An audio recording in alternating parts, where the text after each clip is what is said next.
தன்னுடைய நண்பர் SSC வேண்டுகோளுக்கு இணங்க கௌரவ தோற்றத்துல நடிச்சாரு. இந்த படத்துல ஊதியம் வாங்காமலேயே தான் உழைப்பு கொடுத்திருக்காரு. சினிமாவில் மட்டும் கிடையாதுங்க, நிஜத்திலையும் நல்ல ஒரு கேப்டனாக தன்னுடைய கட்சி தொண்டர்களையும் மக்களையும் நல்வழிப்படுத்தி தனக்குன்னு ஒரு வரலாற்றையும் எழுதிட்டு போனவர் நம்மளுடைய கேப்டன் சார். கேப்டனின் உடல்நிலை பாதிப்பு, அவர் பட்ட கஷ்டங்கள். 2023 ஆண்டு நவம்பர் 14ஆம் தேதி சென்னை திருவேற்காட்டில் கேப்டனின் தலைமையில் நடைபெற்ற தேமுதிக செயற்குழு பொதுக்குழு கூட்டத்தில் அந்த கட்சியின் பொதுச் செயலாளரா பிரேமலதா நியமிக்கப்பட்டாங்க. அதுக்கு பின்னாடி சென்னை கோயம்பேட்டில் இருக்கக்கூடிய தேமுதிக தலைமை அலுவலகத்தில் செய்தியாளர்களை சந்திச்ச பிரேமலதா விஜயகாந்த், அரசியல் கட்சி ஆரம்பிச்ச 18 ஆண்டுகள்லயே 100 ஆண்டு அனுபவத்தை நாங்கள் பெற்றிருக்கிறோம். அந்த அனுபவம் தான் எங்களுக்கு உந்து சக்தியாகவும் பக்க பலமாகவும் இருக்கு. இத்தனை ஆண்டுகள்ல கேப்டன் பல சவால்களை சந்திச்சிருக்காரு. குறிப்பா அவர் நம்பிக்கை வச்சு MLA-க்கள் ஆன பலரும் செஞ்ச துரோகத்தின் வழியால கேப்டனின் உடல்நிலை பாதிக்கப்பட்டது. இதனால அடுத்தடுத்து தேமுதிக பல சறுக்கல்களை சந்திச்சது. தேர்தலில் யார் கூடவும் கூட்டணி அமைக்க கூடாது அப்படின்ற உறுதியோட கேப்டன் இருந்தாரு. ஆனா சில சூழ்நிலையின் காரணமா கூட்டணி அமைச்சோம். ஆனா அது சரியா அமையல. கேப்டனுக்கு MGR தான் ரோல் மாடல். அதே மாதிரி எனக்கு ஜெயலலிதா தான் ரோல் மாடல். அவருடைய தைரியம், கம்பீரம், முடிவெடுக்கும் திறன் ஆகியவற்றையெல்லாம் பார்த்து நாங்க வியந்திருக்கோம். எல்லா அரசியல் கட்சியிலும் தேமுதிகவுடன் நட்புடன் இருக்கிறாங்க அப்படின்னு சொன்னாங்க. ராவுத்தரின் மகன் ஒரு பேட்டியில சொன்ன விஷயம் என்னன்னா, ராவுத்தர் குறிச்சு கேப்டன் கிட்டமும் கேப்டன் குறிச்சு ராவுத்தர் கிட்டையும் நம்ம யாரோ சிலர் பாத்தீங்கன்னாக்கா பொய்யான தகவல்களை பரப்பிக்கிட்டே இருந்தாங்களாம். இதனால இவங்களுடைய 2 பேருடைய மனசும் வேதனை அடைஞ்சுதான். ஒரு நாள் கனத்த இதயத்துடன் கேப்டன் ராவுத்தரை அழைச்சு, யாரோ சிலர் நமக்குள்ள விரோதத்தை ஏற்படுத்த சதி செய்யறாங்க, இப்படி தொடர்ந்து சதி செஞ்சுட்டே இருந்துச்சு அப்படின்னாக்கா நமக்குள்ள நட்புக்கு கலங்க ஏற்பட வாய்ப்பு இருக்குப்பா. அதனால தயவு செஞ்சு சண்டை சச்சரவு இல்லாம மன வருத்தம் இல்லாம பிரிஞ்சிருது தான் நல்லது அப்படின்னு ஓப்பனா சொன்னாராம். இது கேட்டு ராவுத்தர் நொறுங்கி போயிட்டாராம். இதுதான் கேப்டன் வாழ்வுல விழுந்த முதல் அடி. ஆனா இந்த பிரிவு 2 பேருடைய வாழ்க்கையையும் புரட்டி போட்டதாவே சொல்லப்படுதுங்க. இது குறித்து கேப்டன் ராவுத்தருக்காக எழுதின கடிதத்தில் என்ன சொல்றாரு அப்படின்னா, நண்பா, நீ உடல்நிலை சரியில்லாமல் தனியார் மருத்துவமனையில் அனுமதிக்கப்பட்டுள்ளாய் அப்படின்ற செய்தியை கேட்டு வேதனையுடன் உன்னை உடல்நலம் விசாரிக்க வந்தேன். அங்கு நீ சுயநினைவு கூட இல்லாத நிலையில் கட்டிலில் இருந்ததை கண்டதும் என் மனம் பட்ட துயரத்தை நான் மட்டுமே அறிவேன். உன்னை கண்டவுடன் சிறு வயது முதல் நாம் கொண்ட உண்மையான நட்பும் வாழ்க்கையில் சாதிக்க வேண்டும் என்ற உறுதியோடு மதுரையில் இருந்து சென்னைக்கு வந்து சினிமா உலகில் போராடி நாம் வெற்றி பெற்று தோல்விகளும் என் கண்முன்னாடி வந்தே செல்கின்ற காலத்தின் ஓட்டத்தில் எத்தனையோ மன கஷ்டங்களும் சந்தோஷங்களும் வந்து சென்றிருந்தாலும் என்றுமே உன்னை என் மனம் மறந்ததில்லை. இப்ராஹிம், நீ மட்டும் நல்ல ஆரோக்கியத்தோடு நலம் பெற்று வர வேண்டும் என்று என் பிரார்த்தனையை கடவுளிடத்தில் வைக்கிறேன். நண்பா, மீண்டு வா, எழுந்து வா என்று எழுதியிருந்தார் கேப்டன்.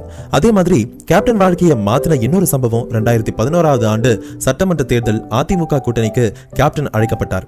அந்த சமயத்துல தேமுதிக 29 தொகுதிகளில் வெற்றி பெற்றுச்சு. திமுக அதை விட குறைவான இடங்களையே பெற்றது. இதன் காரணமா தமிழக சட்டமன்றத்தின் எதிர்க்கட்சி தலைவராக பதவியேற்றார் கேப்டன். அடுத்த சில மாதங்கள்ல ஆளும் கட்சிக்கும் தேமுதிகவுக்கும் இடையே மோதல் உருவாச்சு. சட்டமன்ற தேர்தலில் திமுகவால அந்த கட்சி வெற்றி பெற்றதா, அந்த கட்சியால் தேமுதிக வெற்றி பெற்றதா அப்படின்ற மோதல் விஸ்வரூபம் எடுத்தது. அப்போது ஆளும் கட்சி கூச்சல் எழுப்புச்சு அப்படிங்கிற ஒரு காரணத்தினால ஆவேசம் அடைந்த கேப்டன் கைகளை நீட்டி நாக்க துருத்தி எச்சரித்தார். சட்டமன்றத்தில் மோதல் வலுத்ததை அடுத்து சட்டமன்றத்தில் இருந்து தேமுதிகவினர் வெளியேற்றப்பட்டாங்க. எதிர்கட்சி தலைவராக இருந்த கேப்டன் 10 நாட்கள் சஸ்பெண்ட் செய்யப்பட்டாரு. ஆனா முதல் சஸ்பெண்ட் காலம் முடிஞ்சதும் சட்டசபைக்கே வராம இருந்தார் கேப்டன். ஒரு மாசம் கழிச்சு அவர் சட்டசபைக்கு போனாலும் பதிவேட்டில் கையெழுத்து போட்டுட்டு அவை நடவடிக்கைகள்ல கலந்து கொள்ளாம தவிர்த்துட்டு வந்தாரு. மார்ச் மாசத்துல தேமுதிக MLA-க்கள் எல்லாருமே கூண்டோட சஸ்பெண்ட் செய்யப்பட்டாங்க. அப்பொழுது சபைக்கு வராத கேப்டன் மட்டும் நடவடிக்கையில் இருந்து தப்பினார். அடுத்த கூட்டத்தொடரில் பங்கேற்று மக்கள் பிரச்சனை குறித்து பேசுவார் அப்படின்னு சொல்லி எதிர்பார்க்கப்பட்டுச்சு. ஆனா அப்பவும் கேப்டன் ரெஜிஸ்டர்ல மட்டும் கையெழுத்து போட்டுட்டு திரும்பி போயிட்டாரு. 2014 லோக்சபா தேர்தலில் பாஜகவுடன் கூட்டணி அமைச்சு போட்டியிட்ட தேமுதிக ஒரு இடத்தை கூட பிடிக்கல. அந்த தேர்தலுக்கு பின்னாடி தமிழ்நாடு முழுசும் மாவட்ட வாரியா சுற்றுப்பயணம் மேற்கொண்டார் கேப்டன். அப்போ கட்சி தொண்டர்கள் கூட உங்களுடன் நான் என்ற கலந்துரையாடல் நிகழ்ச்சியில பங்கேற்றாரு. நாமக்கல்ல கட்சி தொண்டர்களுடன் கலந்துகிட்டு கலந்தாலோசனை நிகழ்ச்சியில சட்டசபையில நாக்கு கடுத்ததுக்கு விளக்கம் கொடுத்து பேசினார் கேப்டன். நான் சட்டசபைக்கு ஏன் போல அப்படின்னு சொல்லி பலருமே கேட்கிறாங்க. அங்க போயிட்டு எதிர்கட்சி தலைவராகவும் சட்டசபை உறுப்பினராகவும் பணியாற்ற முடியலங்க. அதுக்கான சூழ்நிலை அந்த இடத்துல இல்ல. தமிழக சட்டசபையில் ஏற்கனவே நான் கலந்து கொண்ட போது பால் விலை உயர்த்தப்பட்டது குறித்து நான் பேசினேன். அடுத்து அரசு திட்டம் சார்ப ஒரு விஷயங்கள் கேள்விகளை எழுப்பினேன். சம்பந்தப்பட்ட துறையின் அமைச்சர் பதில் அளிக்கல. சம்பந்தமே இல்லாம மின்சாரத்துறை அமைச்சர் எழுந்துன்னு பதில் சொன்னாரு. அதுவும் என்ன கேலி செஞ்சு பேசினாரு. அதனால எனக்கு கோபம் வந்துச்சு. என்னுடைய கோபத்தை வெளிப்படுத்த விதமா அமைச்சரை பார்த்து நாக்கு கடிச்சேன். அதுக்கு என்ன தவறு இருக்குது? ஆனா அது தவறு அப்படின்னு சொல்லி பிரசாரம் செய்யறாங்க. இது தவறு அப்படின்னாக்கா சட்டசபையில தொடர்ந்து கருத்து பரிமாற்றம் செய்யறதுக்கும் மக்கள் பிரச்சனைகளை எடுத்துக்கூறவும் முடியாது அப்படிங்கிறதுனால தான் நான் அங்க போறதில்ல. அங்க போகாமலேயே கூட மக்கள் பணியாற்ற முடியும். அதுதான் நான் செஞ்சுட்டு வரேன் அப்படின்னு சொன்னாரு கேப்டன். லோக்சபா தேர்தல் விழுந்த அடி அதோட ஊரா பயணிச்சு தொண்டர்களை சந்திச்சு பேசின கேப்டனுக்கு திடீர்னு உடல்நிலை பாதிக்கப்பட்டுச்சு. சென்னையில பிரபல மருத்துவமனையில சிகிச்சை பெற்றும் உடல்நிலை சீராகல. அதனால சிங்கப்பூர் போய் சிகிச்சை செஞ்சாரு. சிங்கப்பூர்ல இருந்து சிகிச்சை முடிஞ்சு வந்து பல நாட்கள் ஆகியும் கூட்டணி கட்சியினர் யாரும் சென்று போய் பார்க்கல. கூட்டணி கட்சி தலைவர்கள் மட்டும் இல்லங்க, உடன் நடித்த நடிகர்கள், சக நண்பர்கள் யாருமே போய் கேப்டனை உடல்நலம் விசாரிக்கல. சிகிச்சை முடிந்து வந்து ஓய்வில் இருக்கிறதுனால தொந்தரவு செய்ய வேண்டாம் அப்படின்னு சொல்லி அவருடைய நண்பர்களும் கட்சியினரும் அவரை போய் சந்திக்கல அப்படின்னு சொல்லப்படுது. ஆனா கேப்டன் யாரையுமே சந்திக்க அனுமதி கொடுக்கலையா. அந்த ஆண்டு வந்த சுதந்திர தினத்தை அன்னைக்கு கூட கட்சி அலுவலகத்தில் கொடியேற்றிட்டு இனிப்புகளை வழங்கிட்டு உடல்நலத்தை கருத்துல கொண்டு உடனே கிளம்பிட்டாரு. 2-3 முறை சிகிச்சை பெற்றும் இன்னும் உடல்நலம் சீராகல. அதனால மறுபடியும் வெளிநாடு கிளம்ப தயாரானார் கேப்டன். இந்த முறை சிறுநீரக அறுவை சிகிச்சை செய்ய போனாராம். ரஜினிகாந்த் மற்றும் விஜயகாந்த் 2 பேருமே காந்த மாதிரி ரசிகர்களை ஈர்த்தவங்க தான். 2 பேருக்கும் இருக்கக்கூடிய ஒற்றுமை என்ன அப்படின்னு கேட்டீங்கன்னா, தான் முன்னணி நடிகர் அப்படின்ற கருவம் இல்லாம எளிமையோடு மக்களோட மக்களா இருந்ததுதான். அதுலயும் விஜயகாந்த் ஒருபடி முன்னேறி எல்லாருக்கும் எல்லாமும் கிடைக்கணும் அப்படின்ற சமத்துவத்துடன் அணுகியதுதான் அவரை நிஜ வாழ்க்கையிலும் தலைவரா உயரச் செய்தது. தமிழ் சினிமாவில் எதிரி இல்லாம எல்லாரையும் அன்போடு அரவணைச்சு போகக்கூடிய விஜயகாந்த், எளிமையின் இலக்கணமா விளங்கக்கூடிய ரஜினி சார், இருவருக்கும் திரையை தாண்டியும் பல ஒற்றுமைகள் இருந்துச்சு. குழந்தை பருவத்துல தாயின் அரவணைப்பை இழந்து சகோதரிகளின் பாசத்துல வளர்க்கப்பட்ட 2 பேருமே சினிமாவுக்காக காந்தர்வர்களாக மாற்றப்பட்டாங்க. சிவாஜி ராவ் ரஜினிகாந்தாகவும் விஜயராஜ் விஜயகாந்தாகவும் மாறினாங்க. ரஜினிகாந்துக்கு ஒரு முரட்டு கால அப்படின்னாக்கா விஜயகாந்துக்கு கோவில் கால. ஆமா, 2 பேரும் ஒரே மாதிரியான கதை அம்சம் கொண்ட 2 வேறு படங்கள்ல நடிச்சு அதை ஹிட் ஆக்குனாங்க. இதே மாதிரி ரஜினிகாந்த் சார் அவர்கள் அன்னை ஒரு ஆலயம், தர்மயுத்தம், நல்லவனுக்கு நல்லவன், தர்மதுரை, தாய் வீடு, புது கவிதை இந்த மாதிரியான படங்கள்ல நடிச்சாரு. அதே மாதிரி விஜயகாந்த் அன்னை என் தெய்வம், தர்ம தேவதை, நல்லவன், ராஜதுரை, தாய்மொழி, புது யுகம் இந்த மாதிரியான படங்கள்லயும் நடிச்சாரு. 2 பேருடைய வாழ்க்கை துணைவியின் பெயரும் லதா அப்படின்னு சொல்லி முடியறது தான் ஆச்சரியத்தின் உச்சமா இருக்கு. ஆமா, ரஜினி சாருடைய மனைவியின் பெயர் லதா. விஜயகாந்த் சார் துணைவியான இவங்க பேர் வந்து பாத்தீங்கன்னா பிரேமலதா. ரஜினி மற்றும் விஜயகாந்த் இவங்க 2 பேருக்கும் திரையில ஆரோக்கியமான போட்டி தாங்க இருந்தது. விஜயகாந்த் சினிமாவை விட்டு விலகி அரசியல்ல கால் பதிக்க என்னென்ன சம்மதித்துறதான் விஜய் ரிஸ்க் எடுக்காதீங்க அப்படின்னு சொல்லி அன்புடன் எச்சரிக்கவும் செஞ்சாரு ரஜினி. சினிமாவில் ரஜினிக்கு இணையான சாதனைகள் புரிந்ததோட புகழின் உச்சியில் இருக்கும்போதே தன்னம்பிக்கையுடன் அரசியலையும் கால் பதிச்சு சாதனை புரிஞ்சாரு விஜயகாந்த் அப்படிங்கிறதே மறக்க முடியாத உண்மை.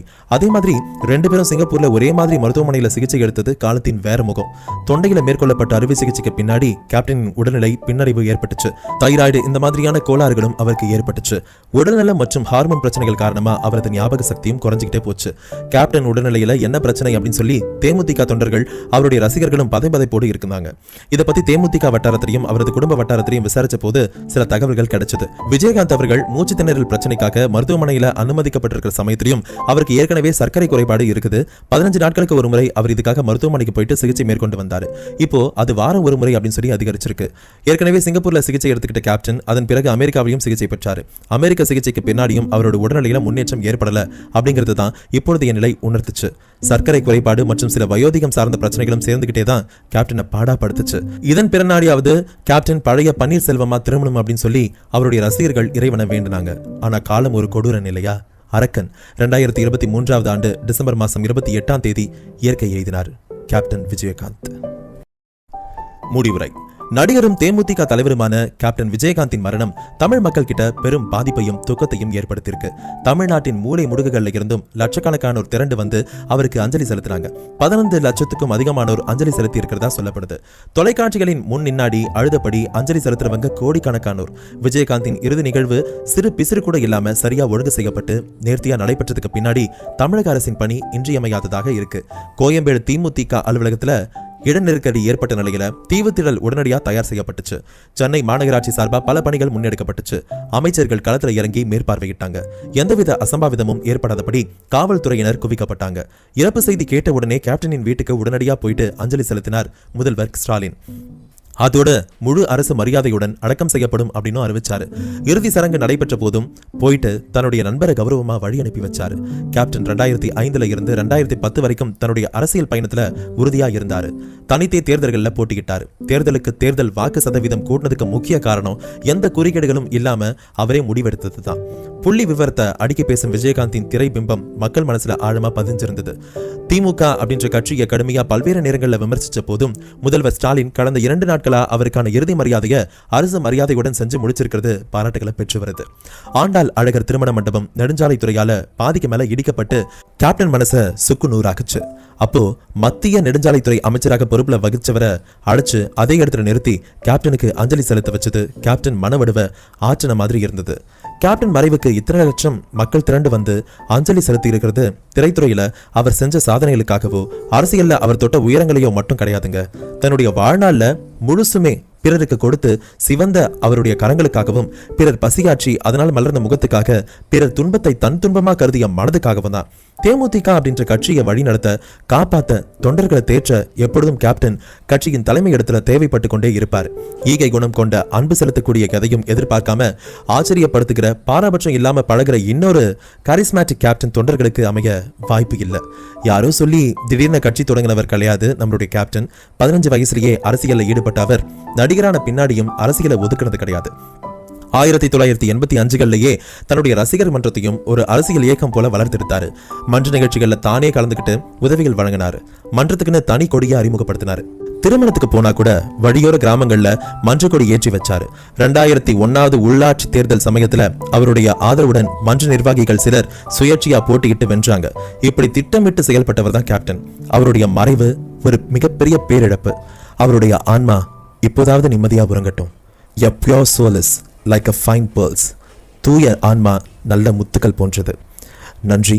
மீண்டும் அடுத்த ஒரு நிகழ்ச்சியில சந்திக்கலாம்.